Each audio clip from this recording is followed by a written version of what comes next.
بسم اللہ الحمد للہ والصلاة والسلام علی رسول اللہ وعلی آلہ وصحبہ ومن والاه اللهم انفعنا بما علمتنا وعلمنا ما ينفعنا وزدنا علما رب اشرح لي صدري ويسر لي امري واحلل عقدة من لساني يفقهوا قولي سبحانك لا علم لنا الا ما علمتنا انك انت العليم الحكيم رب يسر ولا تعسر وتمم بالخير وبك نستعين اعوذ باللہ من الشیطان الرجیم بسم اللہ الرحمن الرحیم ألم تر إلى الذين خرجوا من ديارهم وهم ألوف حذر الموت فقال لهم الله موتوا ثم أحياهم إن الله لذو فضل على الناس ولكن أكثر الناس لا يشكرون. یہاں سے 253 تک یہ چوتھا باب ہے اس سورت کے تیسرے حصے کا. سورت کے 4 حصے ہیں، ان میں سے یہ ہم سورت کا تیسرا حصہ پڑھ رہے ہیں جس کا عنوان جہاد فی سبیل اللہ اور انتظامی امور تھا. انتظامی امور سے پہلے ہم نے پڑھا کہ تہذیب النفس، انسان کے نفس کی اصلاح کے احکام ذکر ہوئے، پھر معاشرے کی اصلاح کے احکام ذکر ہوئے، اور پھر اس کے بعد جو ہے وہ جو ان احکام کا تذکرہ ہوا جن کا تعلق گھریلو امور کے ساتھ ہے. ٹھیک ہے، یا تو ان کا تعلق گھر کے اندر کے فساد کی اصلاح کے ساتھ ہے، جس میں طلاق کے، عدت کے احکام ذکر ہوئے، اور اس کے بعد جو ہے وہ اب جو ہے وہ چوتھا حصہ ہے. اس میں اللہ رب العزت جہاد پر ترغیب دلائے گا اور اس کے لیے بنی اسرائیل سے 2 مثالیں ذکر کرے گا. پہلی مثال، الم تر الی الذین خرجوا من دیارہم، کیا آپ نے ان لوگوں کو دیکھا، کیا آپ نے ان لوگوں کو نہیں دیکھا کہ جو اپنے علاقے سے نکل کھڑے ہوئے تھے، وہم الوف، اس حال میں کہ وہ ہزاروں کی تعداد میں تھے. الفن کہتے ہیں 1000 کو، 1000 کو الف، اور الوف اس کی جمع ہے.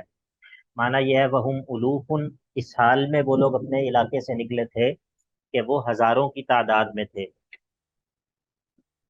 اور ان کے نکلنے کی جو وجہ تھی وہ یہ تھی کہ حذر الموت، موت کے ڈر سے جو ہے وہ نکلے تھے، اپنے علاقے سے موت کے ڈر سے وہ نکل کھڑے ہوئے تھے. اس بارے میں بعض مفسرین تو یہ کہتے ہیں، ابن عباس کی ایک روایت یہ ہے کہ یہ کسی وبا کی وجہ سے، وبا کے ڈر سے نکلے تھے اپنے علاقے سے، طاعون وغیرہ. اور بعض دوسرے مفسرین کہتے ہیں، ابن عباس ہی کی ایک دوسری روایت یہ ہے کہ یہ دشمن کے ڈر سے اپنے علاقے سے نکل کھڑے ہوئے تھے جہاد سے بچنے کے لیے، کہ دشمن آ رہا ہے تو بجائے اس کے کہ رک کر اس کا مقابلہ کریں، موت کے ڈر سے اپنے علاقے سے نکل کھڑے ہوئے تھے. اب وہ موت سے بچ کر نکلے اپنے علاقے سے، لیکن فقال لهم اللہ موتوا، اللہ تعالیٰ نے ان سب کو کہا موتوا، مر جاؤ. تو کیا ہوا؟ وہ سارے کے سارے مر گئے. ٹھیک ہے، تو اس سے پتہ یہ چلا کہ موت سے بھاگنے کی وجہ سے یا موت سے بھاگنے سے انسان موت سے نہیں بچ سکتا. ایسا نہیں ہو سکتا کہ انسان کہے کہ میں موت سے بھاگ کر چلا جاؤں گا تو میں موت سے بچ جاؤں گا، نہیں، ایسا نہیں ہو سکتا. تو جب وہ مر گئے تو پھر ثم احیاہم، پھر کچھ دیر بعد، کچھ عرصے کے بعد اللہ رب العزت نے ان سب کو زندہ کیا. ٹھیک ہے، تو ان اللہ لذو فضل علی الناس، بے شک اللہ تعالی بہت فضل والا ہے، بہت احسان کرنے والا ہے، علی الناس، لوگوں پر. اور اسی میں سے یہ ہے کہ اللہ تعالیٰ لوگوں کو اپنی ایسی نشانیاں دکھاتا ہے کہ جن کے ذریعے وہ انہیں بتاتا ہے کہ اللہ رب العزت ہر چیز پر قدرت رکھتا ہے، وہ تمہیں مرنے کے بعد دوبارہ اٹھا سکتا ہے. یہ اللہ تعالیٰ بندوں کو اپنی نشانیاں دکھاتا ہے، یہ اللہ تعالیٰ کے فضل اور اس کے احسان میں سے ہے. ان اللہ لذو فضل علی الناس ولکن اکثر الناس لا یشکرون، لیکن لوگوں کی اکثریت جو ہے وہ اس کا شکر ادا نہیں کرتی. تو اس آیت سے ہمیں کیا پتہ چلا؟ کیا پتہ چلا اس آیت سے؟ موت کے بعد اٹھنا.